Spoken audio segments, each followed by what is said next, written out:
Bonjour, vous écoutez bien La Confiture, je suis Sébastien, je suis avec Guillaume. Bonjour à tous. On a appris des trucs et on va vous les transmettre à notre façon parce que n'oubliez pas, la culture, c'est comme la confiture. C'est une bonne partie, mais malheureusement, ce n'est pas suffisant pour garder la santé. Tout à fait.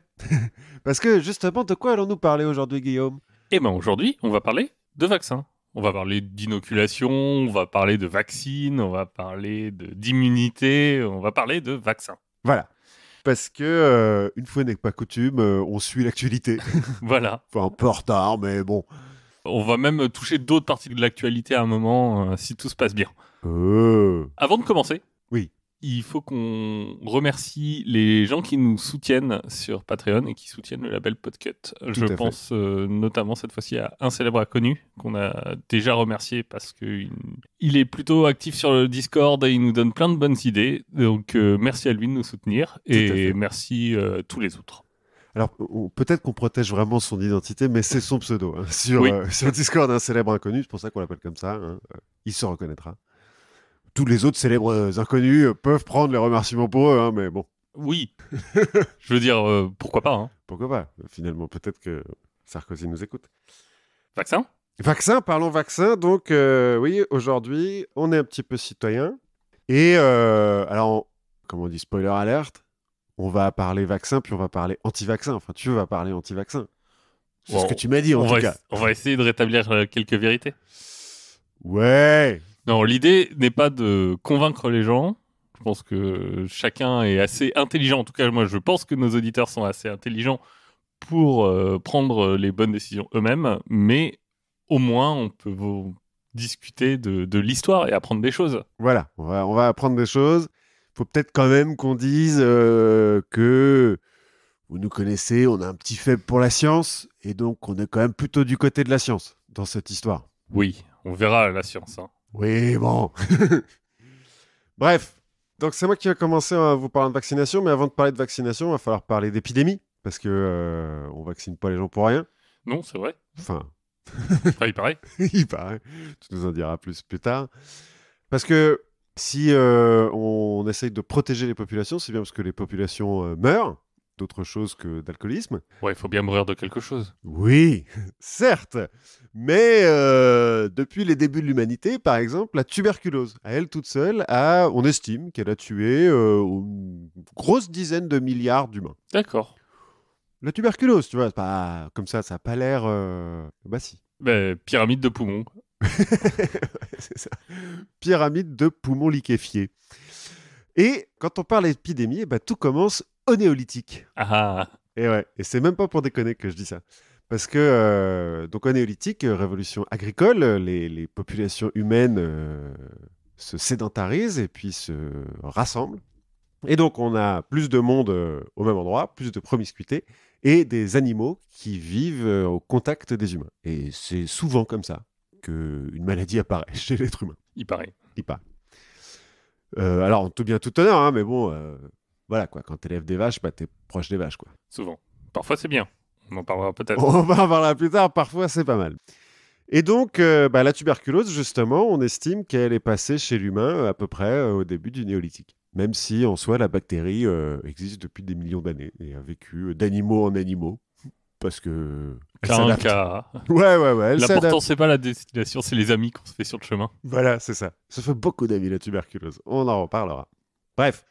Le premier à décrire une vraie épidémie, c'est Thucydide, en moins 430 avant Jésus-Christ. Il parle de l'épidémie de fièvre typhoïde qui va ravager Athènes pendant la guerre du Péloponnèse. C'est aussi le premier à décrire l'immunité que semblent posséder les gens qui ont déjà eu la maladie et qui ont survécu, d'une façon ou d'une autre. D'accord. A priori, on le savait déjà avant, parce que, en fait, faut pas non plus être un génie, tu vois. On se rend compte qu'un mec qui a déjà eu la fièvre typhoïde, il peut plus la revoir. C'est du bon sens populaire. Voilà, c'est ça.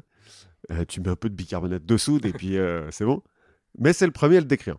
Bon, ensuite, on va pas faire non plus toute l'histoire des épidémies. Hein. On a déjà un petit peu parlé de la peste de Justinien, par exemple. Un bon siècle et demi de peste. 30 millions, 50 millions de morts, je sais plus. La peste noire au XIVe siècle, pas mal. Ouais, en gros, la peste, c'est pas cool. Non, la peste, c'est pas top. Bon, après, les autres, hein, la fièvre typhoïde, le choléra, enfin bon... La grippe, même. même la grippe, plus tard. Enfin, en fait, avant, on sait pas trop. Parce qu'il y a un certain Oui. nombre d'épidémies où on sait pas trop. On appelle ça peste. Ouais, on appelle ça peste, mais on n'est pas bien sûr que ce soit la peste. Il va falloir attendre le XIe siècle et Avicenne pour comprendre et prouver surtout, enfin c'est Avicenne qui va le prouver, que les maladies infectieuses sont contagieuses D'accord. et qu'elles passent bien d'un malade à un autre. C'est aussi lui qui va le premier préconiser la quarantaine pour les gens malades et, le masque. et théoriser les essais cliniques. On va en reparler un petit peu plus tard. Oui, de la théorie à la pratique actuelle, il y a quelques étapes. Voilà. Et puis, au XVIe siècle, en Chine, on invente un nouveau procédé qui consiste à infecter volontairement quelqu'un pour le protéger de la variole, la petite vérole.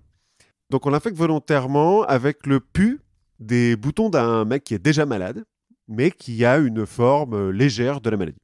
Pour faire simple, on se les met dans le nez. Alors, il y a différentes façons de faire. On peut effectivement sécher le pus et le sniffer après. On peut basiquement porter les vêtements de la personne malade. Ou quand on va un petit peu plus loin, on perce le bouton, on trempe un bout de bois dedans ou d'aiguille en métal, enfin bon, un truc dedans. Et ensuite, soit on frotte directement ce bout de bois sur la peau de la personne à varioliser, puisque donc ça s'appelle la variolisation. Soit on le blesse, enfin on lui fait une petite coupure, Une incision. une incision, et puis on fout le bâton dedans. Voilà. C'est un peu bourrin. Il y a des chances non négligeables de choper autre chose. On fait pas de king shaming. Hein. Les gens qui aiment le pu peuvent. Voilà. On sait Très que bien pour vous. les saints chrétiens, par exemple, aiment beaucoup le Oui, pu. c'est ça. Mais voilà, l'idée, c'est donc, ça vient de l'immunisation, hein, qui a été décrite par Thucydide et par Avicenne et par beaucoup de gens à ce moment-là. L'idée, c'est de filer une forme légère de la petite vérole pour que la personne soit ensuite immunisée pour le reste de sa vie. Avec le risque qu'elle chope une vraie vérole, parce qu'en fait, on ne sait pas trop, quoi. Oui. On sait pas trop ce qui se passe, et effectivement, bon, il y a des gens qui meurent. Bon, puis il y a des gens qui sont défigurés aussi. Bon, Oui. Mais bon. mais bon, ça... Il y a des auteurs chinois qui vont prétendre un peu après le XVIe siècle que la technique remonte en fait au XIe siècle, voire encore plus loin. En Inde, l'administration coloniale anglaise va faire un faux document en sanskrit dont ils disent qu'il date des débuts de la médecine ayurvédique pour dire que oui, la variolisation, ça a des millénaires et tout, faites-le. Voltaire va prétendre que les circassiens l'utilisent depuis des temps immémoriaux. Alors les circassiens, le peuple, hein, pas les gens du cirque. D'accord. Qui était déjà bronzé à cause du soleil qu'il y a dans le cirque. Enfin... Alors les circassiens, on en reparlera parce que c'est intéressant, viennent de Russie. D'accord. Donc ils doivent pas être très très bronzés. Enfin de Russie du Sud, mais quand même. Tous ces comment dire, légendes qui prétendent que la variolisation date depuis des temps immémoriaux, je pense que ce sont un petit peu plus des essais de propagande, en fait, pour inciter les gens à faire la variolisation. Alors pas forcément, parce que on pourra en reparler, mais il y a aussi tout un pan de gens pour qui c'est pas très attirant. Ces médecines barbares et un peu de bonne femme. Oui, certes. Et puis... C'est un des premiers arguments qu'on aura contre la variolisation. Ah ouais ? Ouais. Écoute, tu nous en parles dans quelques instants. Je finis un petit peu. La technique de la variolisation, donc, voyage le long des routes de la soie de la Chine jusqu'à l'Empire ottoman. Et en mars 1718, Lady Mary Wortley Montagu, femme de l'ambassadeur anglais à Constantinople, fait varioliser son fils avec succès parce qu'il y a une petite épidémie de petite vérole à Constantinople. Bon, ça arrive, hein, Oui. comme partout à l'époque. Et puis, ça marche, surtout. Son fils est immunisé. Et puis, il meurt pas. C'est mieux. C'est mieux. 3 ans plus tard, la famille est de retour à Londres, où sévit aussi une épidémie de variole, puisque... Il y en a partout à l'époque. Voilà. Et Lady Montagu fait varioliser sa fille de 3 ans, donc, qui est née à peu près au moment où son frère s'est fait varioliser. Alors, elle le fait faire par le même médecin qui était à Constantinople, un médecin anglais, et elle le fait faire devant des médecins de la cour. Ceux-ci voient le truc, sont un petit peu genre, ouais, on n'est pas bien sûr, donc prudents, ils vont réitérer l'expérience sur 6 criminels, et puis sur des orphelins, afin bah, d'être sûr de pouvoir conseiller la variolisation à la cour et au roi, notamment. Oui, bah, c'est comme ça qu'on fait des essais cliniques. Oui, c'est On ça. prend des criminels et des orphelins. Voilà. Donc, En général, les criminels, c'est des condamnés à mort. Alors là, je suis même pas sûr qu'ils étaient condamnés à mort. Donc prudent, mais pas étouffé par l'éthique, quoi. Oui. Le mec. Mais c'est pour le bien de la science. Voilà, c'est ça. Puis les orphelins, finalement. Hein, Hein. qui va... Ils vont manquer à personne. Bref. 1721, toujours, une autre épidémie de variole se répand sur Boston.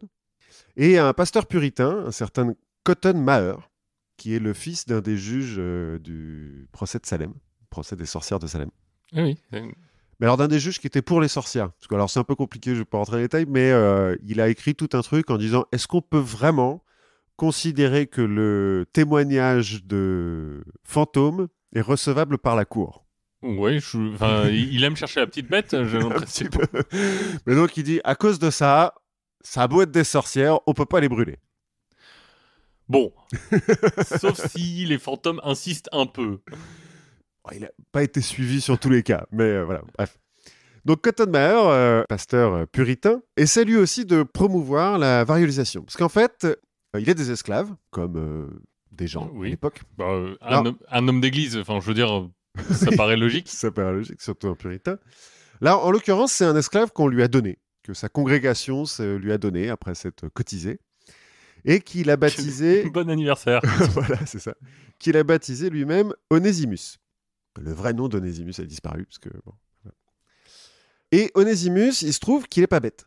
Et que Cotton Mather, malgré son racisme latent, se rend compte qu'Onésimus n'est pas bête et donc lui apprend à lire, à écrire et le sort un peu des champs pour l'aider dans la maisonnée, quoi, on va dire.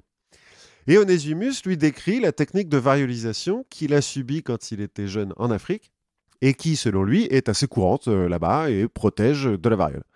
Mather le croit et donc essaye de promouvoir la variolisation avec pas énormément de succès à Boston, Oui. À l'époque, croire un esclave noir sur parole, voilà. Mais il y a un médecin, Zabdiel Boylston. Non, tu réagis pas à Zabdiel. Non, écoute, je suis tolérant aujourd'hui avec les prénoms. Moi, je trouve que c'est pas mal, Zabdiel. Donc, Zabdiel, il est médecin et il est pote avec Maher et il accepte de tenter le coup. Donc, il va varioliser 280 patients. Ouais, enfin, il accepte de tenter le coup. Pas lui. Ah, pas sur lui-même. Bah. Non. À l'époque, on verra que plus tard, ils ont un peu plus de couilles, les médecins, mais non. Donc, il va varioliser 280 patients. Il y en a quand même 6 qui vont mourir de la variole, soit 2,2%, ce qui est à peu près les risques de la variolisation. D'accord. Et tandis que la variole, c'est beaucoup plus. Hein. Alors, dans la population générale de Boston, il y a 15% des malades qui vont en mourir. D'accord. Et en moyenne, c'est 30%, la variole, des malades qui meurent. Donc, finalement, efficace. Bah oui, 2,2 pour 30%. Ça réduit les risques. Mais est-ce qu'on peut vraiment, un, croire ces chiffres et deux, se baser sur des statistiques pour des décisions individuelles? On en reparlera. Je ne sais pas. En tout cas, à la fin du XVIIIe siècle, la variolisation a gagné l'Europe et des dizaines de milliers de personnes en fait sont inoculées, dont Catherine II de Russie, Louis XVI en 1774, juste après la mort de Louis XV, qui est mort de la variole et qui a toujours refusé de se faire varioliser en disant non, machin. Louis XVI était là, genre ouais, comme grand-papa, non. Quand grand-papa est mort, elle fait oui, bon, bah alors. Allez. D'accord, et son frangin. Voilà, donc c'est les débuts, la variolisation. C'est les débuts. Mais effectivement, la variolisation a eu du succès, mais ça s'est passé si facilement que ça. Déjà parce que rien que, on parlait de l'édit de Montaigu, rien qu'en Turquie, si tu veux, l'inoculation, c'est pas quelque chose qui est de l'ordre de la médecine. C'est de l'ordre de la tradition. Les médecins locaux voient ça un peu comme des remèdes de bonne femme à l'époque. C'est genre frotter un caillou sur ses verrues, quoi. Un peu. Alors pourquoi ? Parce que la médecine islamique de l'époque, elle est beaucoup plus basée sur de la prévention un peu holistique. Mmh. C'est-à-dire qu'elle est beaucoup basée sur le régime alimentaire. Si tu veux, si tu manges sainement, enfin, c'est des choses qu'on entend encore aujourd'hui. Hein. Si tu manges sainement, si tu prends soin de toi, il va rien t'arriver. C'est comme ça qu'on évite les maladies. Mhm. Aussi parce que il y a quand même une notion qui est la notion de Mektoub, qui est la notion de prédestination. Mhm. Et ben, l'inoculation, on force un petit peu le destin. Je sens que c'est un argument qui va revenir souvent. C'est un argument qui va revenir, mais si tu veux, déjà même dans les contrées d'où c'est censé être originaire, enfin quand ça vient en Europe, hein, parce que pour les Européens, au départ, ça vient de Turquie. Mhm. Ben, déjà là-bas, on se dit, ouais, enfin les médecins là-bas, ils le font pas, quoi. Ils y croient pas, donc... Et ouais, et c'est un peu le premier argument qu'on a, c'est vraiment, c'est un remède de bonne femme, quoi. Mhm. Bah, ça vient d'une femme. En plus. Le médecin de Saint, par exemple, va qualifier Lady Montaigu de mère dénaturée. On va beaucoup se moquer des docteurs femelles. Ah. Bon, bref, pour l'intelligentsia médicale, au départ, c'est assez clair, quoi. Une femme, ça peut pas vraiment être autre chose que quelqu'un qui pense sous forme de pensée magique et de tradition. Oui. Et nous, on fait de la science. Voilà. Et la misogynie, c'est une science. Exactement. Et le pire, c'est que c'est même pas un remède de bonne femme, c'est un remède de bonne femme de pas de chez nous. Ouais, en plus, de bonnes femmes de couleur. Ben voilà, ça vient de contrées lointaines, faut bien dire barbares. On en a parlé, même si je crois qu'il y a une tradition d'inoculation au Pays de Galles, C'est possible. que le médecin Bury va qualifier de nation superstitieuse. Bah, c'est les Gallois, quoi. On a encore le droit de les tuer à l'arbalète quand ils envahissent l'Angleterre. Donc, Et même après, vu de France, ça vient pas de chez nous, ça vient d'Angleterre. donc Faut ça dire aide pas. que ça aide pas. Et le même Bury dira que c'est aussi très populaire aux Pays-Bas. Mhm. Pays-Bas qui donnent asile à toutes les sectes. Ah bah oui, on en a beaucoup parlé. On en a parlé. Ou à Genève, capitale de la plus pernicieuse des hérésies. C'est laquelle la plus pernicieuse des hérésies? C'est les luthériens, je crois, ou les calvinistes. Ah ouais. Ah oui, ouais. Bref. J'ai cru que c'était la banque et la finance. Non, pas à l'époque en tout cas. Est-ce qu'on peut vraiment faire confiance à tous ces machins d'étrangers? Et comme dira aussi Eke, qui était médecin à Port-Royal, Mhm. il dira, mais en plus, ok, ils font ce qu'ils veulent là-bas chez eux, mais c'est pas parce que ça marche en Angleterre, en Turquie ou en Chine que ça marchera chez nous. Parce que le corps français est différent. Non, c'est à cause de la théorie des climats.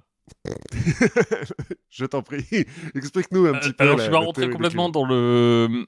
Je suis pas rentré complètement dans la théorie des climats, mais l'idée, c'est de dire que les facteurs extérieurs sont partie prenante de ce qui déclenche la maladie et de comment ton corps répond. Mhm.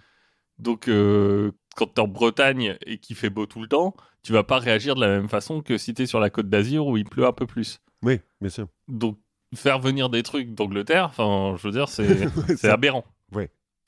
Parce que le problème, c'est qu'à l'époque, si tu veux, le système immunitaire, c'est un peu comme une mini-jupe, je dirais. C'est attirant, mais bon, on connaît pas l'essentiel, quoi. Donc, On connaît pas grand-chose même. donc on va reprocher un peu aux médecins de faire ça parce que ça a l'air de marcher, Mhm. de fustiger un peu leur pragmatisme en disant mais ça marche, mais vous y comprenez rien, vous savez pas pourquoi ça marche, qu'est-ce que vous nous racontez? On va associer par exemple ça aux saignées. Qui pour le coup, dans le genre remède de grand-mère qui marche pas. Ouais, mais au moins, les saignées, maintenant, on a développé une véritable science. On sait l'adapter au sexe, au tempérament et au climat. Enfin, maintenant, à l'époque, tu veux dire. Oui, à l'époque où on parle, les gens disent, mais au moins, la saignée, les mecs, ils ont fait du vrai boulot, quoi. Ils ont fait du double aveugle. C'est ça, il y a une vraie théorie qui commence à se mettre derrière. Là, on a aussi sur le plan scientifique quelques dissertations aussi sur la différence entre la variole artificielle et la variole naturelle. Tu vois, parce que on se dit, est-ce que la variole que t'attrapes artificiellement, c'est vraiment la même que la naturellement? Est-ce que ça te prévient vraiment de la maladie? Et tu vas aussi avoir d'autres problèmes d'ordre scientifique, comme est-ce que l'incision que tu fais pour te varioliser va déstabiliser tes humeurs, par exemple? Et c'est grave. Je veux dire, regarde Lady Montaigu, par exemple, en termes Voilà. d'humeur. Bon, ça, c'est le plan un peu scientifique, mais très vite, en fait, comme la science, personne n'en sait rien, Mhm. en l'occurrence, la critique va plutôt se placer sur le plan moral. Donc on va voir ça comme finalement une sorte de pratique un peu libertine. Ah ouais. Ouais, bah déjà parce que le régime qui est associé à l'inoculation, une fois que tu te fais inoculer, bah, il faut que tu fasses un peu gaffe parce que tu es un peu contagieux. D'ailleurs, ça peut poser des problèmes. Hein. On peut, une fois qu'on est contagieux, bah, on peut quand même transmettre la maladie à d'autres gens. Oui. Parce qu'en pratique, on tombe malade. Hein, quand Oui, même. c'est Après ça. une variolisation, on chope la variole. On chope la variole. Et donc, il y a des gens qui disent, mais on n'est pas en train de, de juste des épidémies, là. de provoquer des épidémies. Mais surtout, bah, il faut faire gaffe à ce qu'on mange, machin, se tenir en quarantaine. Et donc, ce que ça implique, c'est que ça te fait sauter le carême ou la messe. Hein, quand t'es inoculé, les femmes mettent plus de corset pour pouvoir aérer la plaie. Bah oui. Bref, un pas vers la famille. J'ai lu pire, un pas vers la philosophie. Parce que quand tu mets pas de corset... Non, il y a des gens qui disent à se faire vacciner, on attrape la philosophie. Et c'est grave. Bah, apparemment. Bah, regarde BHL, il a attrapé la philosophie il y a 30 ans, il l'a toujours. Hein. Il nous fait chier avec ça, quoi. C'est ça, Michel Onfray, si tu nous écoutes. Bien sûr, bon, il y a aussi des protestations religieuses, mais pas beaucoup. On va le voir, par exemple, à Boston. À Boston, bon, il y a une première lune de miel, mais on l'a dit, on va quand même avoir des morts à cause de la variolisation. Ce qui va créer un courant de protestation. Mmh. Donc les religieux locaux donc, vont s'opposer à notre bon révérend Maher et lui expliquer globalement que liturgiquement, bah, le premier inoculateur, c'est le diable. Ah bon. Et que s'inoculer, c'est tenter de se soustraire à la volonté divine. Alors ça, oui, mais là, je vois pas bien le premier inoculateur, c'est le diable. Écoute, je connais pas assez bien la Bible pour t'en dire beaucoup plus. Mais on retrouve, en fait, c'est marrant, on retrouve la même chose que chez les docteurs islamiques. Oui, le Mektoub. Exactement. Et en France, on va aller même un petit peu plus loin en disant que l'inoculation, c'est un crime.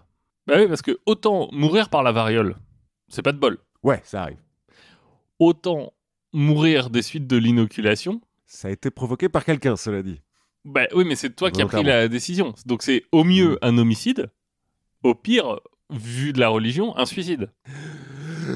Bon, c'est quand même des points de vue qui sont un petit peu dissidents, qui sont pas majoritaires. Mmh. Mais ce que les clergés en général, les autorités du clergé vont dire « Oh, la médecine, c'est pas trop notre truc. Hein, tant que, en général, des traitements un peu risqués, même si ça fait quelques morts, mais si ça sauve la majorité, bon, on n'est globalement pas contre. » Ah, quand même. Donc, ils ont très bien évolué. Ouais, donc l'argument religieux marche pas trop, mais on va retourner sur les arguments moraux. Et comme tu le disais, Louis XVI, même Lady de Montaigu, hein, femme d'ambassadeur, Catherine II, bah en fait, l'inoculation, c'est une pratique des élites. Ouais, au début, c'est un peu un truc de riche, quand même. Et pourquoi ? Bah parce que les inoculateurs, ils prennent cher. Enfin, Ouais. ils font payer très cher leurs services. Donc, non seulement c'est un truc de dépravés qui veulent pas aller à la messe, mais en plus, c'est une pratique de médecins motivés par l'argent. Mmh. Donc, des mauvais médecins. Mmh. Et en plus, on leur reproche de ne pas s'occuper des pauvres. Parce que pendant ce temps-là, il va y avoir des gens qui vont se dire « Bon, ça a l'air cool, inoculateur comme métier. Je ne veux pas faire ça chez les riches auprès de qui il pourrait y avoir des conséquences. » Mais du coup, on va voir aussi fleurir tout un tas de pseudo-inoculateurs dans les campagnes, dans les endroits pauvres, et ça va faire quelques soucis. Qui font faire ça n'importe comment, tu veux dire ? Ouais. Ils vont tremper le bout de bois dans le mauvais pu, et puis... Et puis, finalement, la question centrale, après la morale, après le comment ça marche, est-ce qu'il y a une vraie science derrière, c'est finalement, est-ce que ça marche ? Parce qu'en médecine, c'est la première question que tu te poses. Il y a plein de traitements, on ne sait pas exactement comment ça marche, mais on arrive à prouver que ça marche. C'est quelque chose qu'on retrouve aussi aujourd'hui, mais dès ce moment-là, les anti-inoculations, ils vont insister sur tous les accidents et tous les cas où ça tourne mal. Donc les partisans vont dire « Ah oui, mais peut-être qu'il y a des accidents, mais regardez à Londres, ça marche plus trop bien. » Mais on va leur dire « Oui, mais c'est normal que ça marche bien parce que vous inoculez les riches. Donc en fait, vous inoculez une population qui est plutôt bien portante en soi. Enfin, qui peut se nourrir, qui se tue pas à la tâche, qui est pas empilée dans des espaces clos. Donc bon, vos stats... Ouais. Est-ce qu'elles veulent vraiment dire quelque chose? Donc il y a un vrai questionnement qui n'est pas complètement délirant non plus. Oui, cela dit, c'est un petit peu corrélation n'est pas causation. Voilà, cause et corrélation, on en reparlera, c'est compliqué à démêler. Et bon, on se pose des questions sur la justesse des stats, parfois on les invente. Hein. Oui.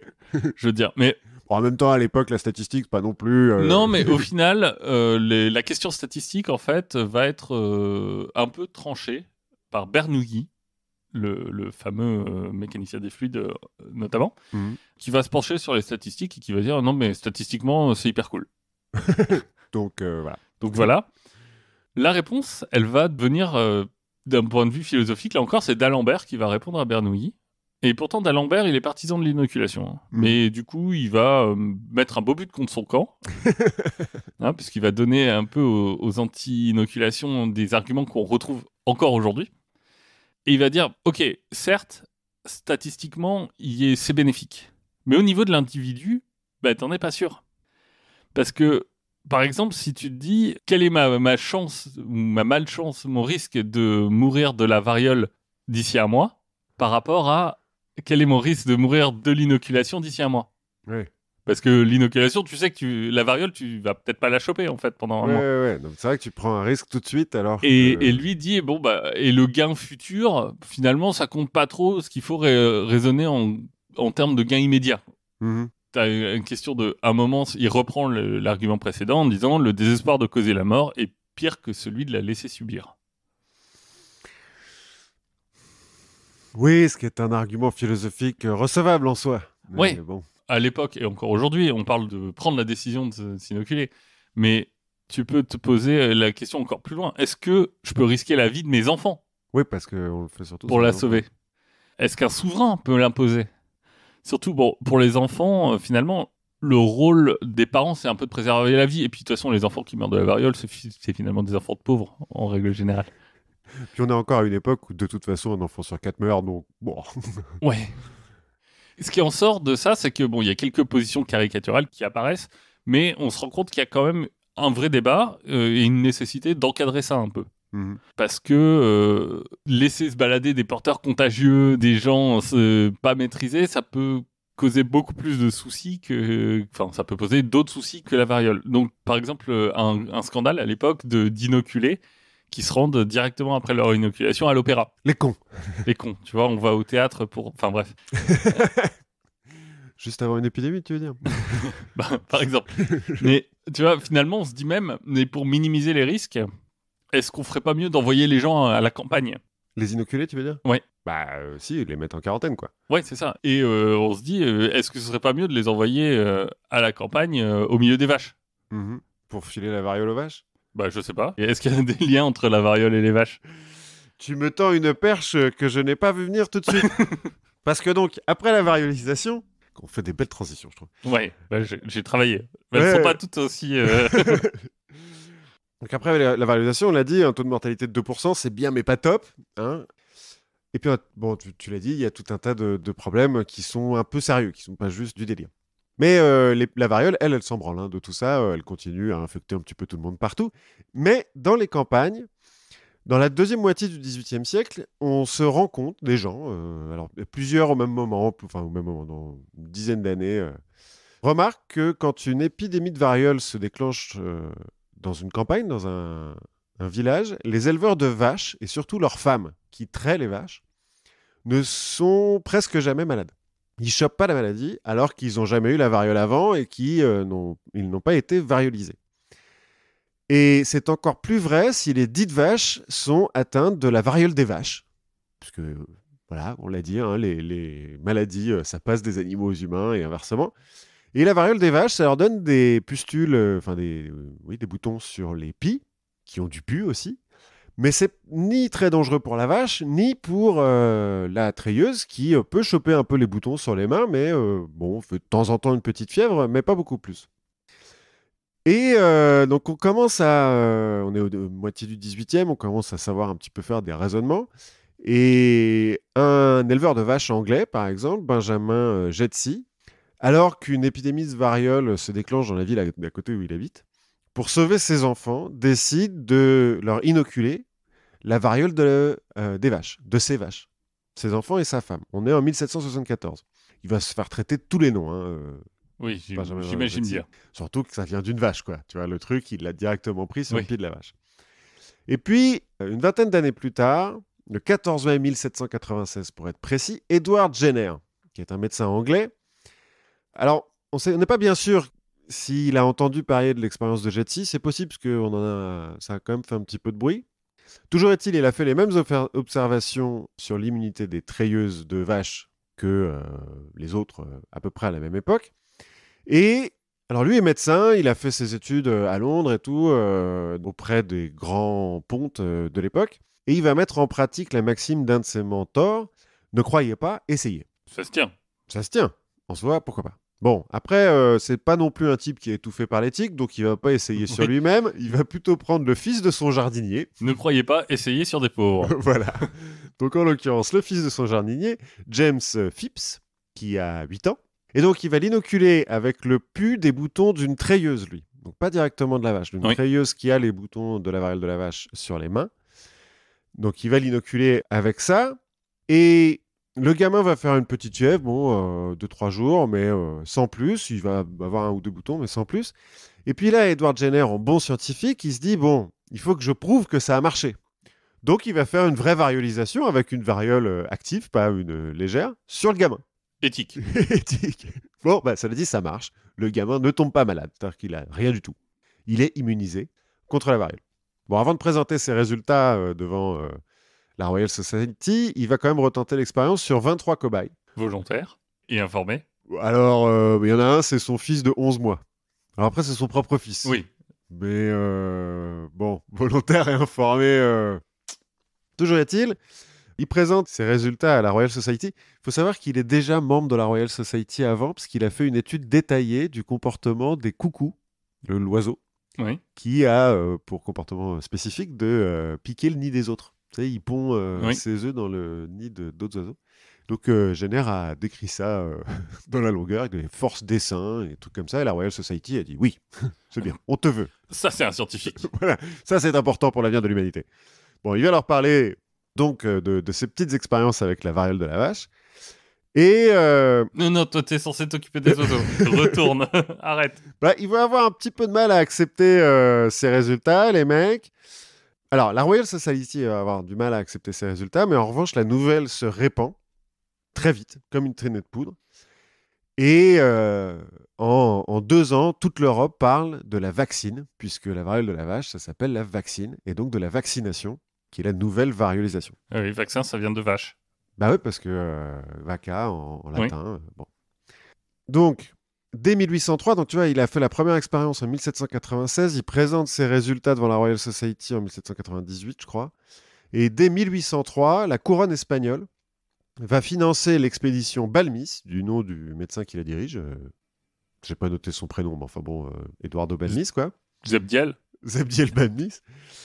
Pour mener une campagne de vaccination dans toutes les colonies espagnoles qui sont un petit peu ravagées par la variole. Là aussi, librement consenti et informé.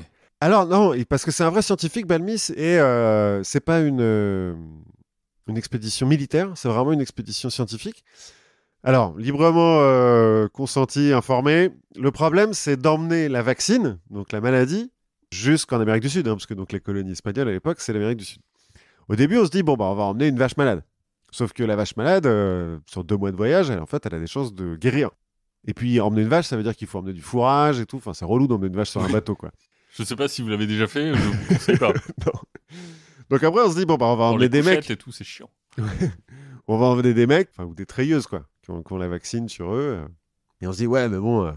Des femmes sur un bateau. Des femmes sur un bateau, c'est casse-couille et tout, machin. Donc là, Balmis, il trouve la solution pour faire des économies et pouvoir emporter la vaccine. Il va prendre un groupe d'orphelins ou d'enfants de pauvres qu'il va acheter aux familles pauvres en question.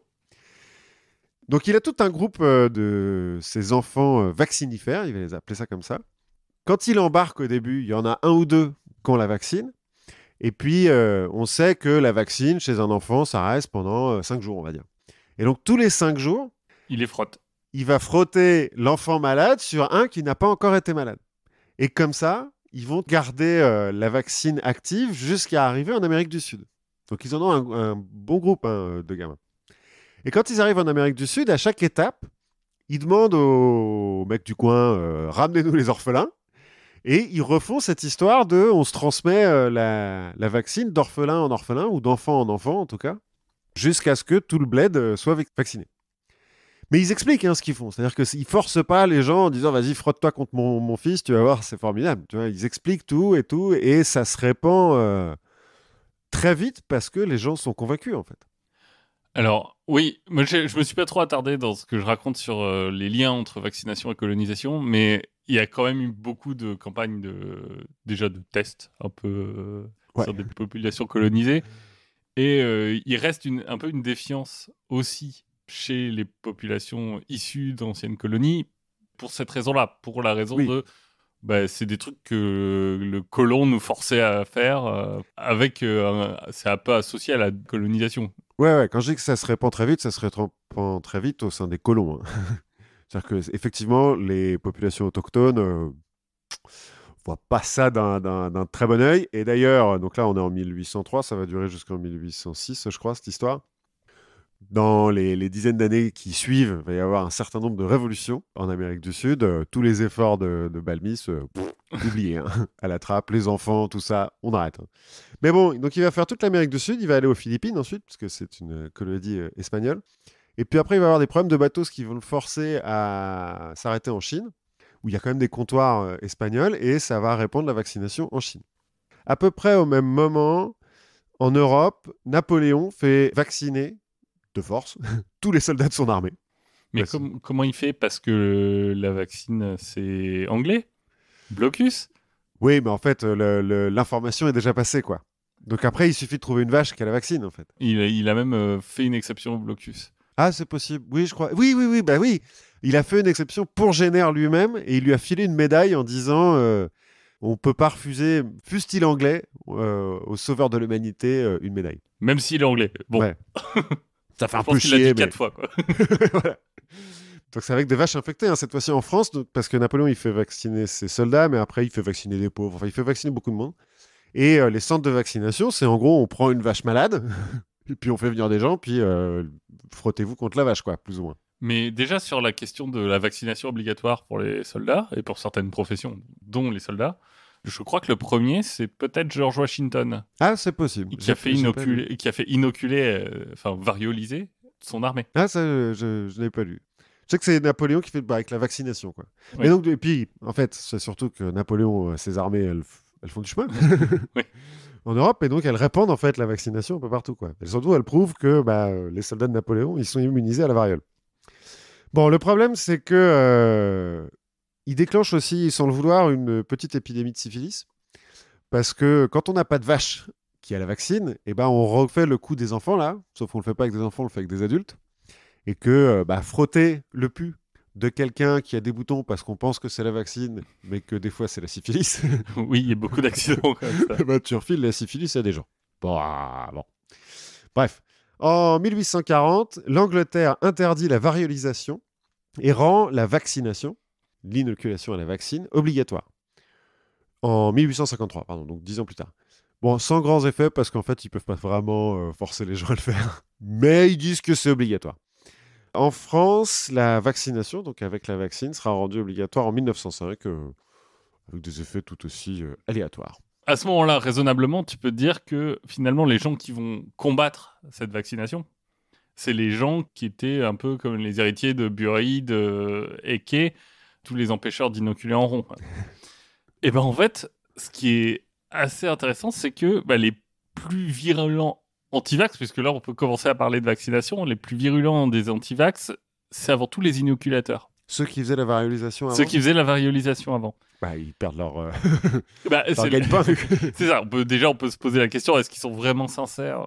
Ou est-ce qu'ils sont en train d'essayer de défendre leur business qu'ils ont quand même dû galérer à monter parce qu'il fallait faire accepter ça?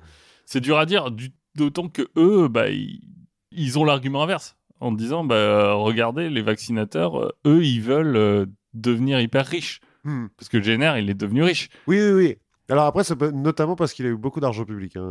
Oui, Mais il est mais devenu très riche. mais il y a toute cette question de vous faites ça pour l'argent, quoi. Mhm. Alors que nous, petits artisans de la variolisation, Nous, on prend des risques et tout. c'est On ça. frotte du puits contre des bâtons, putain. Voilà. Au point qu'un mec qui s'appelle Bayard parlera en 1855 de petite vache à lait, qui est C'est pas mal. une formule sympathique. Le débat, il va à ce moment-là surtout être sur la France et l'Angleterre. Mhm. Et en fait, ce qui est assez intéressant, c'est qu'on va retrouver pas mal d'arguments du passé, mais un peu transformés et réappropriés par les inoculateurs. Hmm. Par exemple, les inoculateurs, eux, ils disent non mais attendez, nous ça fait 50 ans qu'on fait ça, C'est sérieux. c'est sérieux, on s'est adapté au climat et au tempérament, nous on pratique une science éprouvée, tandis que vous, les gens qui suivent Jenner, bah, vous y connaissez rien et vous faites un truc qui a aucune tradition, quoi. Mhm. Et ils vont dire aussi que bah, finalement, la vaccine et la variole, c'est deux maladies complètement différentes et donc ça n'a rien à voir. Comme on disait avant que la variole artificielle et la variole naturelle, c'était pas la même chose. Mhm. Euh, Alors, il faut voir quand même, parce que donc, en français, c'est variole et vaccine, mais en anglais, la variole, c'est smallpox, et la vaccine, c'est cowpox. Ouais. C'est plus proche, quoi. oui. Peut-être. Et ils vont aussi se mettre à faire des recensements de tous les accidents qui arrivent. Les accidents de syphilis, notamment. De la syphilis notamment, qui est en disant, vous voyez, ça marche pas. Mais du coup, pourquoi est-ce qu'ils sont vraiment contre? Bon, si on prend l'argument un petit peu commercial à côté, bon, c'est encore une fois, c'est un peu compliqué de parler d'opposition véritablement scientifique. Oui, parce que... Parce qu'on n'a encore pas de vraie idée de ce qui se passe, hein, Non. en l'occurrence. Mais cette fois, ce qui est différent, c'est qu'on passe de l'animal à l'homme. Mhm. Et ça fait un peu peur. On va même utiliser des termes un peu péjoratifs. Les Antilles vont dire ah, tu t'es fait envachiner. Petite... alors, no king shaming, hein. La zoophilie reste interdite dans le monde. En fait, derrière tout ça, tu as un peu une inquiétude que mais est-ce qu'on serait pas en train de transformer l'homme, de le changer en animal? Le transhumanisme, déjà. C'est ça. Non, mais en plus, on peut se dire, mais attends, si on commence à filer des maladies animales aux hommes, bah, peut-être qu'on va choper d'autres maladies animales. Peut-être que ça va nous rendre plus susceptibles à d'autres choses, quoi. Mais aussi, on se dit, mais est-ce qu'on est encore humain une fois qu'on a été vacciné? Ah, parce qu'on a eu de la bête en nous. Ben voilà. Pour manger la viande, quand même, à l'époque. Oui, mais c'est pas pareil. C'est pas pareil. Et en fait, tu commences à avoir les prémices des questions autour de qu'est-ce que c'est qu'un homme augmenté, quoi. Mais ouais, non, mais quand je disais transhumanisme, Voilà. Et ça choque une partie des gens, quoi. je comprends. En plus, t'as une partie des gens qui, finalement, trouvent que la variole, c'est pas si mal. Tu veux dire, ceux qui ont un king sur le bouton? Ben pas que. Parce que Bayard, lui, par exemple, donc un des anti-vaccines, va comparer, par exemple, la variole au sacrifice d'enfants qu'on faisait avant pour garantir l'avenir. Oui. C'est-à-dire que pour lui, la variole, c'est un peu une des choses qui garantit la force de l'espèce humaine. Ah, est-ce qu'il serait pas... Il y a un peu d'eugénisme Voilà, là-dessous. j'allais dire malthusien, mais bon. Oui, bah, c'est aussi l'époque où ce genre de pensée commence à vraiment monter. Finalement, l'inoculation, ça s'oppose pas vraiment à la variole. Les gens chopent quand même la variole, Mhm. même si c'est une forme plus douce. Tandis que la vaccine, au contraire, ça t'empêche. Mhm. Tu chopes pas la variole. Et donc on se dit, mais est-ce que les choses qui causent la variole vont pas trouver un autre chemin? Alors on commence à théoriser des varioles internes contre des varioles externes en disant non mais... Alors, cela dit, c'est parce qu'à l'époque, on n'a aucune idée de ce que c'est qu'un Bah oui. germe et que, en dehors de la punition divine, on imagine que les maladies, genre, viennent d'elles-mêmes. En de la fait, décomposition de ce oui, qui est à on en l'intérieur de toi. reparlera, la panspermie, enfin il y a il y a plusieurs, même quand on commence à comprendre qu'il y a des germes, c'est pas aussi évident que ça. Mais pour certains, il y a un vrai danger et on va attribuer à la variole tout un tas de maladies, enfin je veux dire à la vaccine, tout un tas de maladies qui font leur apparition à ce moment-là. Parce qu'à ce moment-là, on est aussi en pleine révolution industrielle. Oui, et donc plus de... Bah, donc, bouleversement des conditions de vie, les gens s'entassent, des gens qui sont moins bien nourris aussi, de la pollution qui commence à apparaître. Et en fait, on va dire non, c'est la vaccine qui cause la gale, le cancer, la folie. Et tu as même des théories un peu plus ésotériques. Tu as un certain Verdet de Lille qui va jusqu'à supposer qu'en fait, la variole, elle opère une détuberculisation. C'est-à-dire que quand tu chopes la variole, ça tue les tubercules que tu as dans les poumons. Mhm. Et donc, tu n'es plus tuberculeux. Parce qu'il est plutôt bien, ça, non? Bah oui, c'est bien. Donc, il faut garder la variole. Sinon, Oui, d'accord. Ouais. sinon on va choper des... Sinon, on va choper la tuberculose plus, quoi. Voilà. Ouais. Il propose même des idées de traitement assez incroyables où il dit, finalement, on n'a qu'à mettre les tuberculeux et les varioleux ensemble. Et puis, puis- tout va bien se passer. Tout va bien se passer. Oui. Bah, cela dit, on a bien soigné la syphilis en leur filant le palu à une époque. Oui. Donc, Derrière tout ça, on en parlait, il y a aussi une question de... Donc, il n'y a pas que des questions médicales de... En fait, la variole, c'est utile d'un point de vue médical parce que ça empêche la tuberculose, mais aussi parce que il y a cette question eugénique, un peu. En disant, maintenant qu'il n'y a plus la variole, on a un vrai risque de dégénérescence de l'espèce. Ça, c'est un artilleur, un capitaine d'artillerie qui s'appelle Carnot, qui écrit ça. Carnot. C'est pas Sadi Carnot, Oh. mais c'est la même orthographe. Il dit, bientôt, moi, je suis sûr que je vais voir des hommes qui seront incapables de tenir un fusil. Hein, toutes ces générations futures, Oui, la qui nouvelle sont- génération qui sait rien faire. Qui sont féminisés par la Ex- société. Exactement. Même Verdet de Lille va voir lui arriver une génération chétive à l'esprit pauvre. Mhm. Bien sûr. En plus, tu te dis, le vaccin, il a sauvé 4 millions d'enfants qui sont donc ces enfants chétifs. Mhm. C'est autant de bouches à nourrir pour des gens qui ne sont pas complètement productifs. On revient sur Malthus. On revient sur Malthus.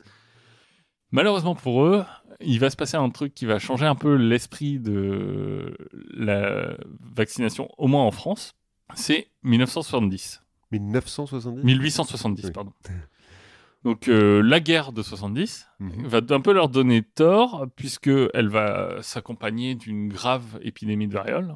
Souvent, hein, pendant les guerres, il y a des grosses épidémies. Souvent. 1870 et 1871, grave épidémie de variole. Il faut savoir qu'à Paris, en 71, la variole tue 2 fois plus que la commune. Oui, non, mais de manière générale, les maladies tuent beaucoup plus que les guerres, les massacres et tout. Hein. Et là, par rapport aux Allemands, c'est là qu'on se retrouve... on peut mesurer notre retard.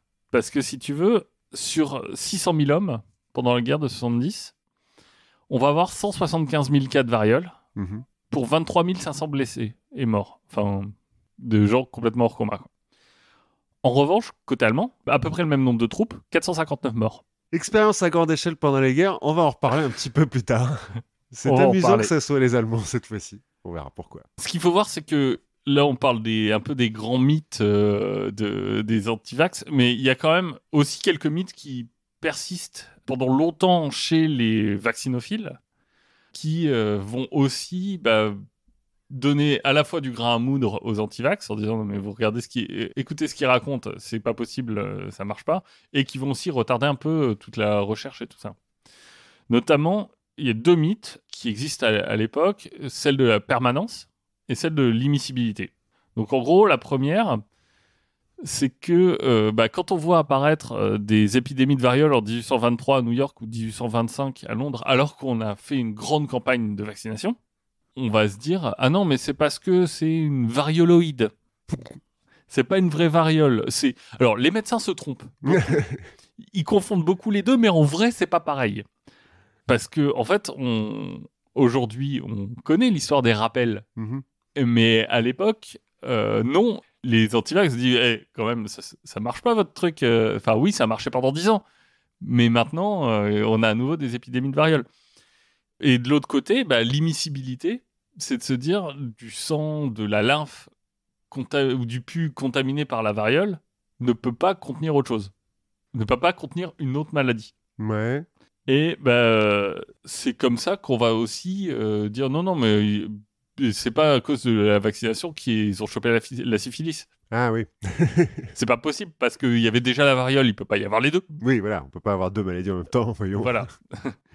Donc ça va poser quelques soucis un peu rhétoriques et de contradictions en disant mais si ça marche, mais en fait, comme on ne sait pas qu'il faut faire des rappels, on a des épidémies qui reviennent et les anti-vaccins vont se jeter dessus. Bien sûr. Comme la vérole sur le bas clergé. Et aussi, on est dans une période qu'on aime beaucoup dans la confiture, le 19e. Voilà. À ce moment-là, on voit l'avènement de tout un tas de médecines alternatives, Oui. comme l'anthroposophie, dont on parlera un peu plus tard, ou l'homéopathie. Exact. C'est vrai que ça date de là. Mais par exemple, au départ, tu te dis, l'homéopathie, finalement, il devrait être plutôt content. Parce que c'est un peu le même principe. C'est un peu un principe de similitude. Mhm. Ça devrait te rendre malade, mais en fait, non, ça soigne parce que c'est mort ou c'est dilué ou c'est pas tout à fait la même chose. Mais en fait, le problème, c'est qu'à ce moment-là, chez les homéopathes, la science, la science officielle, la science qui marche, on n'aime pas ça. Tu dis à ce moment-là. C'est les débuts. Donc, en fait, c'est quelque chose qui va être inscrit un peu dans les gènes du mouvement homéopathique et qui va se propager. On notera aussi l'hostilité d'un autre mouvement qui est en train d'émerger, qui est le mouvement végétarien.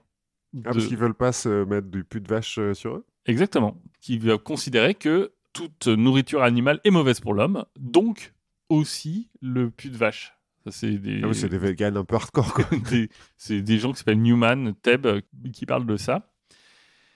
Et un peu après la guerre de 70, là, on va commencer à trouver les vrais mouvements d'ampleur anti-vaccination, principalement aux Amériques et en Angleterre, parce que c'est à ce moment-là aussi qu'on va avoir, je crois que c'est 73, la grande loi anglaise qui force la vaccination. Alors moi j'ai 53 sur la première, ou peut-être mais qui marche pas très bien, ils en refont d'autres après.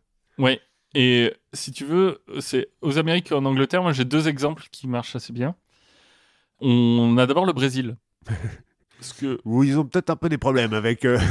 Ouais, au Brésil, il y a une série d'épidémies de variole à Rio, et donc le gouvernement va donner carte blanche au médecin Osvaldo Cruz, qui a déjà fait des grandes réformes urbaines. Enfin, en tout cas, il y a des grandes réformes urbaines qui sont en train d'être faites par le maire de Rio, notamment en faisant des groupes de tueurs de moustiques, des brigades qui sont chargées de tuer les moustiques, et de gérer la population des rats. Mais ils ont un peu carte blanche. C'est-à-dire qu'ils peuvent rentrer chez les gens pour tuer des moustiques et des rats. Ça doit être bizarre. Quand même, le soir, quand t'as 15 mecs qui arrivent avec des tapettes à mouches, et qui disent, genre, bougez pas. Où sont vos moustiques? Ouais, mais les gens sont un peu... la vie privée, tout ça... Ouais, je peux comprendre. Et de la même façon, quand il va rendre la vaccination contre la variole obligatoire, il va le faire avec des brigades sanitaires qui peuvent rentrer chez les gens pour les vacciner de force. Voilà. Oui. Bon, ça passe pas complètement très bien. T'es peut-être pas très fin psychologue. Donc le 5 novembre 1904 se crée la Ligue contre la vaccination obligatoire. Et le mouvement dégénère le 10 novembre donc 1904 en émeute urbaine. Wow. On a les élèves de l'école militaire qui se mutinent. Enfin bref, 6 jours de combat quand même, on va avoir 30 morts, 110 blessés, on va avoir des centaines de déportés. Ça va. La Revolta do Vaccine, Revolta da Vaccina, je crois. En Angleterre, c'est plutôt à Leicester que ça se passe, où on va pas accueillir la vaccination non plus à bras ouverts. Le 25 mars 1885, on a 100 000 personnes qui défilent à Leicester contre la vaccination qui est rendue obligatoire suite à l'épidémie de 71. 100 000 personnes à Leicester, c'est... Ouais, c'est beaucoup, parce que j'allais te dire, Leicester, c'est pas non plus une mégapole en Angleterre. Non, et puis là, on est en 1885, donc bon. On va y faire défiler, par exemple, des faux prisonniers. Tu vois, des enfants non vaccinés, des faux médecins aussi qui vont monter sur des vaches. Enfin, tu vois, on va leur mettre des étoiles jaunes aussi. C'est un peu ça. Ouais. On va pendre une effigie de Jenner. Qui est mort depuis longtemps à l'époque, mais la routine quoi. Ouais. Une manif. Une manif. Bon, pendre des mecs, des poupées en manif, voilà ça. La couverture vaccinale chez les enfants de la ville à ce moment-là, elle est à 2%. Autant dire que très vite, une nouvelle épidémie arrive. Bien sûr. Et là, la ville va continuer à ne pas rendre la vaccination obligatoire. Et au contraire, elle va indemniser les gens pour qu'ils se confinent. Ok. de façon forcée. Uh-huh, uh-huh. Donc on dit t'es obligé de te confiner, mais on t'indemnise. Et n'oubliez pas qu'à l'époque, il n'y a pas Netflix. Donc le confinement, Oui. c'est beaucoup plus relou. Et qu'on sait pas lire. Voilà, en plus. Donc en fait, ça coûte hyper cher. C'est au niveau des libertés individuelles, certes, c'est pas de la vaccination obligatoire, mais bon, Ouais, c'est pas fou. c'est pas fou non plus, hein, le Ouais. confinement obligatoire. Mais au final, ça fonctionne. Ah, l'épidémie s'arrête? L'épidémie s'arrête. Bah, parce que le en fait, confinement, c'est efficace. le confinement, c'est efficace. Finalement, si le confinement, c'est efficace, est-ce qu'on a vraiment besoin des vaches? Je ne sais pas. Est-ce qu'on peut pas faire autrement? Eh bah parce que oui, au bout d'un moment, ça fait son chemin quand même, cette histoire. Et puis, on va essayer de trouver autre chose. Donc, un petit peu au petit bonheur la chance, hein, parce qu'au début, c'est pas, on l'a vu, hein, c'est pas très scientifique toute cette histoire. Il y a notamment un médecin français qui va tenter d'inventer un protocole de syphilisation sur le modèle de la variolisation et donc provoquer une épidémie de syphilis. Parce que bah, ça marche pas. Pas de bol, tant Pas de pis. Alors, ça n'a rien à voir, mais c'est marrant ce lien entre syphilis et variole, parce qu'il est connu que les colons anglais ont utilisé des couvertures à la variole pour décimer les Indiens. Oui. Et j'ai appris au détour de mes recherches que la syphilis vient d'Amérique. D'accord. Donc la maladie italienne, anglaise, française, tout ça, bah, en fait, elle vient d'Amérique. Elle a été ramenée par Christophe Colomb. Tu vois, premier voyage, les mecs, ils ramènent la syphilis. C'est bon, ça a l'air prometteur. Comment... Ça a l'air vachement bien. Bref. Mm. Donc, sur le Et front toi aussi, des... t'as fait tes recherches en regardant le Pacte des loups, Ah, il y a ça dans le pacte des loups? les draps des hôpitaux du Québec. Ouais, je me souviens. Alors, je t'avoue que je me souviens pas très bien du pacte des loups. Tiens, Ouais. d'ailleurs, j'ai lu aussi qu'il y avait une émeute anti-vaccin à Québec à la fin du 19e. Oui, Québec, c'est un peu un point névralgique de l'antivax en Amérique. Donc, on n'avance pas très vite sur le front des vaccins. En revanche, grâce au progrès des microscopes, alors le premier mec qui a observé des cellules au microscope, c'est au 17e. C'est un mec qui est imprimeur, ça n'a rien à voir, mais bon. Jusque-là, on a un peu patiné, mais on fait des progrès donc en microscopie et en chimie. Et on arrive à observer des bactéries, des cellules des bactéries, et à identifier celles qui sont responsables des maladies. Notamment Robert Koch, un Allemand, qui va identifier les bactéries responsables de la typhoïde, du choléra et de la tuberculose. C'est pour ça qu'il est resté dans les mémoires, parce que la bactérie de la tuberculose s'appelle le bacille de Koch. Oui. Donc, Coq. J'ai toujours entendu. K-O-C-H. Oui, c'est un Allemand, donc je sais pas trop. Koch. Corps, peut-être. Écoute, restons sur notre tradition de massacrer Allez, massacrons des noms. la prononciation des noms étrangers. Donc, on a identifié des bactéries et c'est là qu'entre en scène Louis Pasteur. Parce que quand on parle de vaccination, souvent, à un moment donné, on va parler de Louis Pasteur. Ah bon? Ouais, Écoute, moi je me suis pas renseigné sur le sujet, donc... donc tu sais pas. Bon, à la base, Pasteur, il est chimiste hein, et prof de chimie. Il n'a rien à voir avec le beefsteak, mais il est bon. C'est lui qui va découvrir, par exemple, la notion de chiralité des molécules. Donc le fait que les molécules peuvent avoir deux orientations différentes. Si vous voulez en savoir plus, il y a un épisode de la Réponse D qui est consacré à la chiralité. Voilà. De la chiralité, il va s'intéresser au processus de fermentation qui permet de produire du vin et de la bière, parce qu'il y a un mec qui lui a dit moi, mon vin, des fois, il dévie la lumière de ce côté-là, puis des fois de l'autre côté. Je pense que c'est la chiralité du raisin. Pasteur lui dit non. Le raisin n'est pas chiral. Par contre, je veux bien étudier ton vin. Et donc, il se met à étudier les levures. Et il prouve, enfin, en tout cas, il défend le fait que ce sont des organismes vivants qui peuvent se reproduire et qui n'apparaissent pas par l'opération du Saint-Esprit au milieu des choses. Donc, il faut qu'elles soient là au début. Au passage, du coup, il va inventer des procédés de culture in vitro, donc en dehors d'un corps humain ou d'un tonneau de vin. Et dans la foulée... C'est là où la science va mal, quand tu retires le tonneau de vin. C'est ça. En tout cas, il va inventer la pasteurisation du vin à l'origine, parce qu'il va dire, vous voyez, ça change pas le goût quand on le chauffe à 70 degrés. C'est cool. Comme on l'a tous vu dans les marchés de Noël. Voilà. Bon, ça sera repris plus tard sur le lait, mais en tout cas, donc, il arrive à prouver qu'en chauffant le truc, tu tues des bactéries et que donc il y a moins de maladies, puisqu'à l'époque, il y a une épidémie de maladies dans le vin, et donc le vin est dégueu. Et donc c'est un problème national en France qui a été résolu par Pasteur. Autant les 10 milliards de morts, bon. On s'en fout un peu, le mais vin... on a sauvé le vin, donc Pasteur est un héros. Du vin, il va sauter vers les autres maladies d'origine microbienne.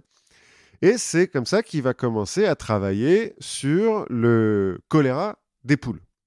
Parce qu'en fait, l'origine microbienne des maladies, à l'époque, c'est encore en débat. C'est-à-dire qu'on n'est pas bien sûr que ça soit vraiment Oui. les microbes qui... Les microbes, c'est un mot qui a été inventé à l'époque, c'est tout ce qui est petit et qu'on voit que sur un microscope, quoi.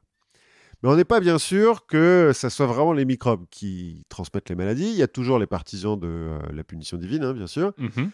Et puis, il y a des gens qui disent non, mais c'est pas le microbe, c'est la toxine. Et puis, le microbe, en fait, il apparaît de lui-même dans le corps parce qu'on est pourri de l'intérieur. Bon, enfin. Oui, c'est ça, c'est que t'as des gens qui disent que le microbe, en fait, c'est une résultante de la maladie et pas une cause de la maladie. J'ai noté, t'as des gens qui sont d'abord, je sais pas si tu parles des panspermistes. Non, pas trop. Je me suis pas étendu sur le côté de l'origine microbienne des maladies. Bah, écoute, on en reparlera un peu après quand on parlera des camps scientifiques anti-pasteuriens. Oh. Bon, toujours est-il, lui, il veut défendre l'origine microbienne des maladies et donc il s'intéresse au choléra des poules parce que les poules, on en a plein et inoculer une maladie à une poule, bon, ça fait pas suer grand monde, quoi. Le problème, donc il essaye de mettre en culture les bactéries qui sont responsables du choléra des poules, sauf que il se rend compte vite qu'elles perdent de leur virulence, en fait, c'est-à-dire qu'au bout d'un moment, elles provoquent plus la maladie. Et donc, pour que ces cultures continuent à procurer la maladie, il les réinjecte dans des poules saines toutes les X temps, toutes les semaines ou bon, un truc comme ça. Et à chaque fois, la poule développe le choléra des poules, meurt du choléra des poules, et lui récupère la bactérie. Bon. Et puis, la légende veut que lui ou un de ses assistants ait oublié une de ses cultures au fond d'une armoire pendant 3 mois. Et que 3 mois plus tard, alors, selon les Ça versions... donne le Covid-19. Selon les versions, c'est l'assistant qui, pour pas se faire choper, a quand même réinjecté la culture dans une poule. Ou Pasteur lui-même qui a dit bon, maintenant qu'on a ça, essayons, on va bien voir ce que ça donne. Toujours est-il, ils injectent sa culture dans une poule qui ne développe aucun symptôme de la maladie du choléra des poules. Donc, ils réutilisent la poule un peu plus tard quand il faut préserver ou faire une expérience sur le choléra des poules. Parce que, bon, des poules, on en a beaucoup, mais on va pas les gâcher non plus. Et quand on lui injecte le choléra des poules, cette poule est immunisée. Enfin, ce lot de poules, parce qu'il n'y en a pas qu'une seule. Et là, Eureka. Bon, ça, c'est un petit peu la légende. En pratique, les gens qui ont un peu étudié les cahiers de laboratoire de Pasteur, c'était un peu prévu quand même, cette histoire. Mais on aime bien la sérendipité dans la légende de Ouais, c'est plus simple médicale. de dire que c'est un coup de chance que plutôt un mec qui a réfléchi. Oui, voilà. Et puis qui a quand même testé des trucs sans vraiment savoir ce qu'il faisait. Hein. Oui, bon. Parce qu'on aurait pu aussi lui dire, mais attendez, vous avez laissé une culture de choléra comme ça au milieu de votre labo pendant 3 mois sans le dire à personne. Oui, non, mais c'est le choléra des poules, c'est pas pareil. Il n'y avait pas beaucoup de poules qui passaient dans le labo de toute façon, et puis on leur demandait de mettre des gants. Voilà, bon, bref. Toujours est-il... Mais ça, on lui reprochera à Pasteur. Oui, je me doute qu'on va leur reprocher beaucoup de choses. Toujours est-il, Pasteur et son équipe viennent d'inventer le premier vaccin artificiel, puisqu'ils ont vacciné une poule contre le choléra des poules.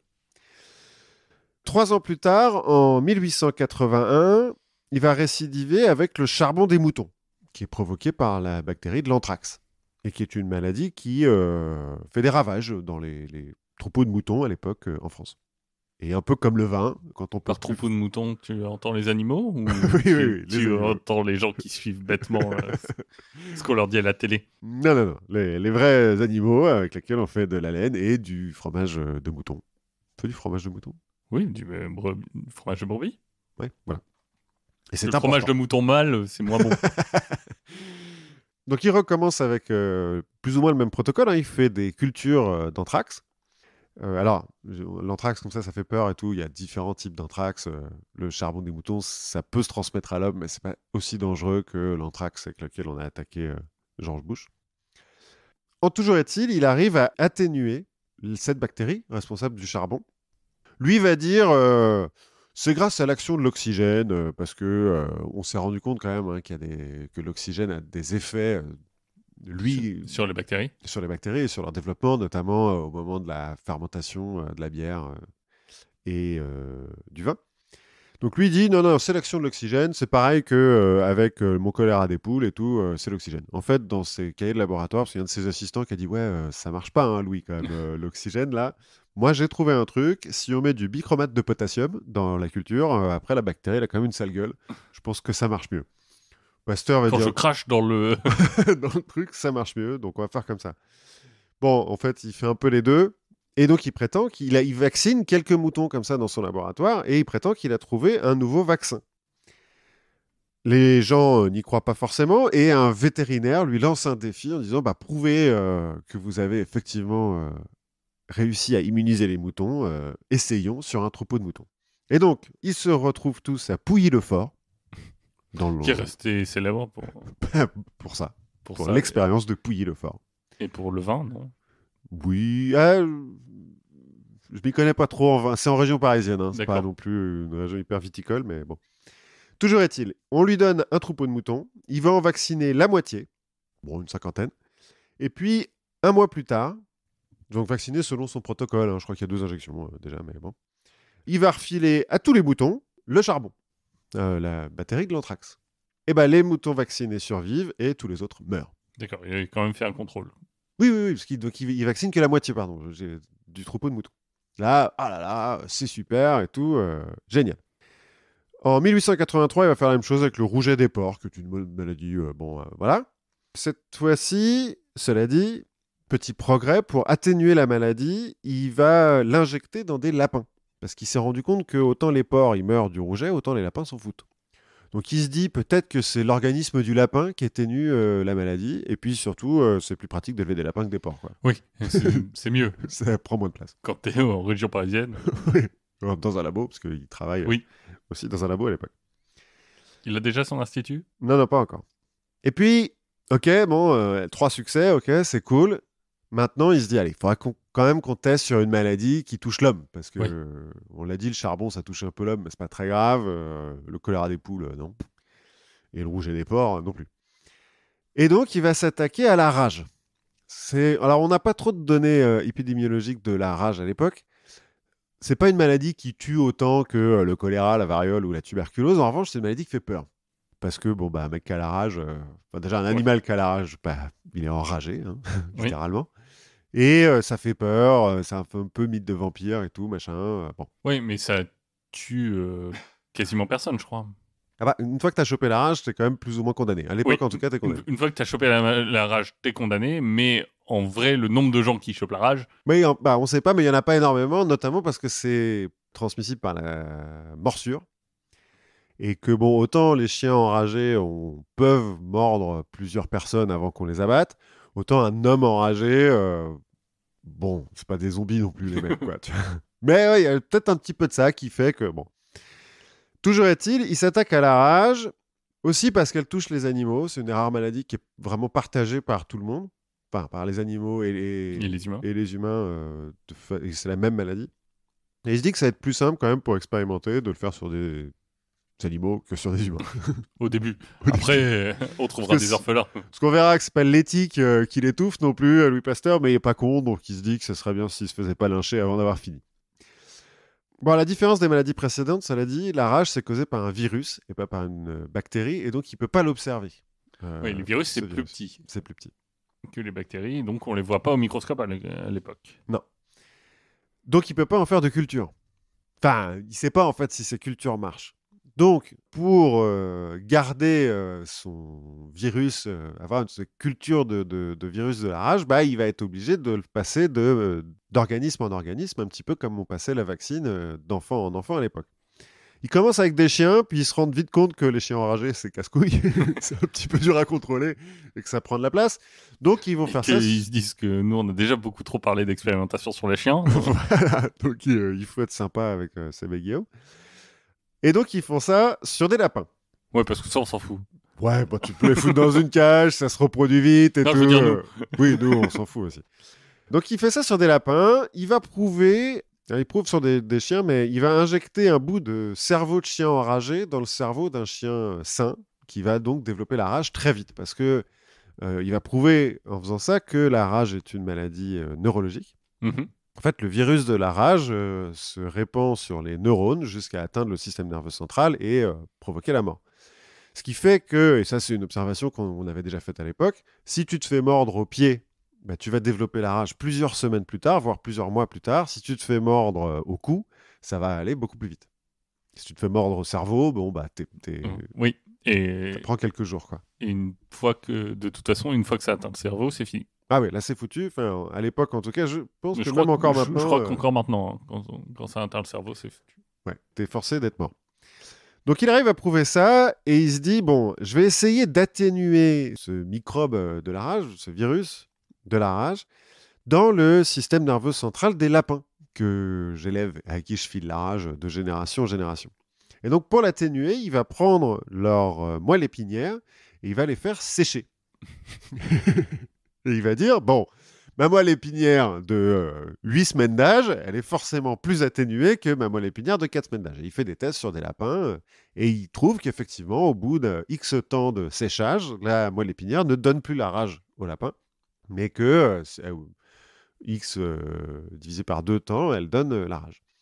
Et il va faire des premiers tests concluants d'immunisation de chiens en 1884 en leur faisant des injections de moelle épinière séchée de lapin.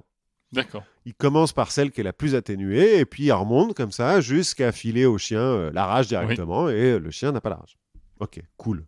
Ça marche sur les chiens. Il publie, l'information se répand un petit peu en France. Et 1 an plus tard, une mère va forcer un petit peu la porte du labo de Pasteur avec son fils de 9 ans, Joseph Meister, qui s'est fait mordre 14 fois par un chien enragé, en Alsace. Oui, 14 fois. Ouais. Bon, du coup, autant dire qu'il y a un soupçon. Il y a un petit soupçon. Problème, on le verra plus tard, le chien a été tué tout de suite, parce qu'il a aussi mordu un adulte, et on ne l'a pas particulièrement conservé. On l'a un peu autopsié, mais on ne l'a pas vraiment conservé. On a dit, oui, bon, il doit avoir la rage quand même. Oui, 14 fois. Voilà. Donc, le petit Joseph est condamné à choper la rage, et sa mère, qui veut le sauver, parce que c'est une bonne mère, va supplier Pasteur de tester son nouveau vaccin sur son fils. Au début, Pasteur va refuser, notamment parce qu'il n'est pas médecin. Et qu'il il a pas dit, le droit, alors j'ai pas le droit. Hein, enfin, alors, je sais pas si ouais, légalement. Et puis moi, les hommes, je m'en fous. Moi, ce qui compte, c'est les lapins. Non, mais il a un petit peu peur de dire, oula, attends, si ça tourne mal, voilà. Et la mère le convainc en lui disant, de toute façon, il est condamné à mort, puisqu'il s'est fait choper, il a chopé la rage.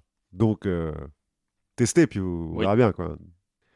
Pasteur se laisse convaincre, et donc, avec un médecin, ils vont faire 13 injections de moelle rabique séchée à Joseph Meister.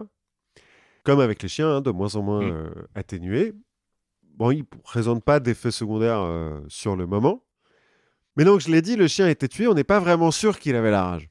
Et Pasteur, il fait, bon, c'est cool, on lui a injecté plein de trucs, il n'a pas développé de symptômes, donc a priori, il est vacciné, mais ça serait bien qu'on vérifie quand même. Parce que moi, je suis un scientifique, il me faut une preuve. Et donc... eh ben, il va injecter directement la rage à Joseph Meister. Et il ne se passe rien. Joseph Meister est immunisé. Ouf. Bon, cela dit, il était condamné avant, Oui. donc voilà. Oui, mais après, quand il était plus condamné... Bah, on n'était pas sûr qu'il soit immunisé en même temps, donc... Bon, en tout cas, ouf, Joseph Meister survit. On peut même entendre un enregistrement, parce qu'à la fin de sa vie, il s'est fait interviewer à la radio. On peut entendre la voix de Joseph Meister, si vous voulez, sur Internet. Pasteur vient de prouver l'efficacité de son vaccin et donc d'inventer le premier vaccin artificiel pour les humains. La nouvelle se répand comme une traînée de poudre, la gloire est immédiate, l'argent afflue et 3 ans plus tard, donc en 1888, est fondé l'Institut Pasteur qui va révolutionner la médecine. Ouais, alors, pas tout de suite, hein, parce que on doit bien se rendre compte que tout le monde a pas sauté de joie en lisant les théories de Pasteur. Donc, surtout qu'il avait l'air d'être un petit peu relou. Mais en fait, il y a plusieurs courants d'anti-pasteuriens. D'abord, les panspermistes. Les panspermistes, pour eux, ok, les microbes, c'est pas cool. Mais ils croient pas à la spécificité des microbes. Okay. C'est-à-dire qu'ils croient pas que tu as le bacille de coq ou un bacille, une bactérie spécifique à la rage. Non, pour eux, ce qui compte, c'est la quantité de microbes. Il y a un moment, si tu as trop de microbes dans ton corps, tu tombes malade. Et, en soi... et le remède contre ça, c'est l'hygiène. Puisqu'on est aussi à un moment où on prend un vrai tournant hygiéniste. Bon, on en avait parlé pour la masturbation, mais il n'y a pas que ça. Il y a un vrai courant hygiéniste et les gens se disent c'est comme ça qu'on va éradiquer les maladies. Le fait est que contre Ça le aide. choléra, par exemple, ça aide pas mal. Bon, ça aide. J'écoutais encore quelqu'un qui disait que le mec qui a tenté de convaincre les chirurgiens qu'il fallait se laver les mains avant d'opérer, il a fini fou. Ouais. Oui, à force Que personne n'écoute. que personne n'écoute. Mais du coup, si tu prends cette théorie, en fait, la vaccination de Pasteur, c'est un non-sens. Tu prends des microbes, tu rajoutes des microbes à l'organisme. Donc, tu risques plus de le faire tomber malade. Mais ouais, tu prends des risques. T'en as d'autres qui croient que finalement, les microbes, c'est pas très dangereux. Par exemple, t'as un chef de clinique qui s'appelle Hubert Bohens qui dit que, alors là, je vais le citer, que les microbes sont des résidus de fermentation de vibrations lumineuses, caloriques ou électriques. Voilà. Bref, rien de très très dangereux, quoi. Non. Finalement, c'est un peu de lumière qui est cristallisée. Ça arrive. En gros, pour lui, ou pour un autre antipasteurien qui s'appelle Béchamp, les cellules produisent naturellement des microbes par des procédés de fermentation et qui parfois fonctionnent mal, ces procédés, et qui créent des infections diverses. D'accord. Et qu'en fait, les microbes, c'est pas eux la source, c'est plutôt une conséquence de la maladie. En fait, on retourne un peu vers la théorie des humeurs. Hein. Parce qu'on retourne dans il y a de la fermentation qui se passe pas très bien. Parce que tu t'es levé du pied gauche, la lune, tout ça. Ouais, voilà. Et à l'extrême, t'as même des gens qui, au moment de Pasteur, affirment que la variole, c'est dans la tête. Écoute, encore aujourd'hui, il y a des mecs qui disent que les microbes n'existent pas, que tout est d'ordre psychologique. T'as un docteur Boucher, par exemple, qui écrit en 1910 dans un traité sur la peste, en toutes lettres, les microbes n'existent pas. Bien, bien, bien. Et c'est juste une manifestation du terrain humain. En fait, pour eux, tout est une histoire de prédisposition, finalement. Est-ce que c'est une sorte de version un peu scientifique du destin. Ouais. Est-ce que tu as un corps qui te prédispose à tomber malade ou pas? Autre petit problème, donc Pasteur va avoir son institut au plein milieu de Paris, hein, où il va cultiver ses virus. Et ça va se répandre, finalement, tu vas avoir des ersatz de l'Institut Pasteur ou des copies un peu dans tous les grands pays, un peu partout en Europe. Et puis même des antennes de l'Institut Pasteur. Aussi. Partout. Et là, il y a des gens qui commencent à dire, on est vraiment en train de faire des cultures microbiales au centre des villes. C'est peut-être un peu dangereux, les gars, quand même. Même à l'Académie de médecine française, on va prendre peur de la rage de laboratoire. Oui, j'ai lu des trucs sur la rage de laboratoire. Parce qu'il y a eu un accident de vaccination à un moment, quelqu'un qui a déclaré la rage. Et on se dit, en fait, la rage de laboratoire, c'est beaucoup plus dangereux que la rage naturelle. D'autant plus qu'en fait, la rage naturelle, il n'y a pas grand monde qui l'a. Ouais. Et puis c'est dans la tête. Littéralement, mais... Tu vois, le docteur Boucher, toujours lui, va s'alarmer sur les bactéries qui seraient en incubation et qui sont prêts à être modifiées pour faire tout un tas d'armes bactériologiques. Ouais, il était visionnaire, lui. Ouais, bon, c'est le même mec qui disait que les microbes n'existaient pas. Écoute, il tergiverse un peu, mais bon. Il y a que les cons qui changent pas d'avis, tu vois. Parmi les détracteurs de Pasteur, autre mouvement qui s'oppose à lui, les anti-vivisectionnistes. Donc les gens qui s'opposent à l'expérimentation animale. Le fait est qu'il doit y avoir beaucoup de lapins qui sont passés. Et qui considèrent Pasteur comme un des pires exterminateurs du moment. Si tu veux, une des plus acharnées s'appelle Marie Huot, qui est féministe aussi, amie des bêtes donc, et qui va perturber les commémorations, et qui va même tenter de jeter un sort à Pasteur. Bon, il se trouve que moi, ce que j'ai lu, c'est qu'elle l'attend hyper longtemps sous la pluie devant son institut, machin, et qu'elle finit par renoncer au bout de quelques heures. Elle prend froid, elle mourra des conséquences de ça. Elle chope la pneumonie, et puis voilà. Bref, on va avoir une sorte de coalition un peu bizarre entre d'un côté des anti-vivisectionnistes, mais aussi des militants qui vont dénoncer la cupidité des vaccinateurs, hein, toujours dans la même lignée, et les subventions qu'on leur accorde, parce que le fait est qu'on met beaucoup d'argent dans la vaccination. Et des gens qui sont aussi opposés aux vues de Pasteur qui a l'air d'être pas très woke. Pasteur? Ouais, C'est possible. Bon, c'est un homme de son époque, quoi. voilà, exactement.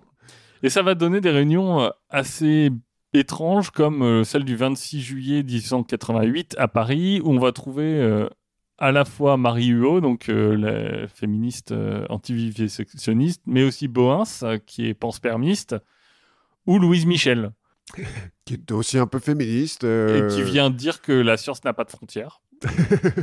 Soit. Mais ils sont soutenus à la fois par des gens dans le public qui vont chanter l'international et des gens qui sont plutôt des adorateurs du général Boulanger, dont Oui. on parlera peut-être une fois.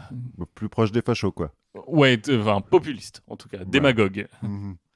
C'est un peu le père de tous les démagogues. Donc, tu as quand même un mouvement assez protéiforme qui commence à s'agglomérer autour de l'anti-vaccination. Et là, ça commence un peu à se structurer. C'est marrant, on retrouve le même truc. Encore hier, il y a eu des manifs où tu as des gilets jaunes avec Philippot et avec des types d'extrême gauche. Et qui ont tous un peu une raison un peu différente, mais qui arrivent à faire une convergence des luttes. Oui, malheureusement. On a appris plein de trucs. On a appris plein de trucs, mais moi, je reste un peu sur ma faim parce que là, on s'arrête quand même. Ouais, on s'arrête un petit peu au milieu, mais on a des vies aussi, donc Non, mais surtout, je pense qu'on va pouvoir continuer. bien sûr. On va pas s'arrêter là. Et on va continuer au prochain épisode. prochain épisode, double ration de confiture, double ration de vaccin, et on continue sur le même sujet la prochaine fois. Et en attendant, continuez à écouter des podcasts, à écouter les podcasts du label Podcut, continuez à venir discuter avec nous sur le Discord, c'est super. On a plein de gens qui nous donnent plein d'idées. Mhm. Donc, si vous voulez faire des commandes de sujets Faut faire des blagues. et faire des blagues, c'est l'endroit. Soutenez-nous, soutenez le label Podcut en participant au Patreon et amusez-vous bien. Oui, à la prochaine fois.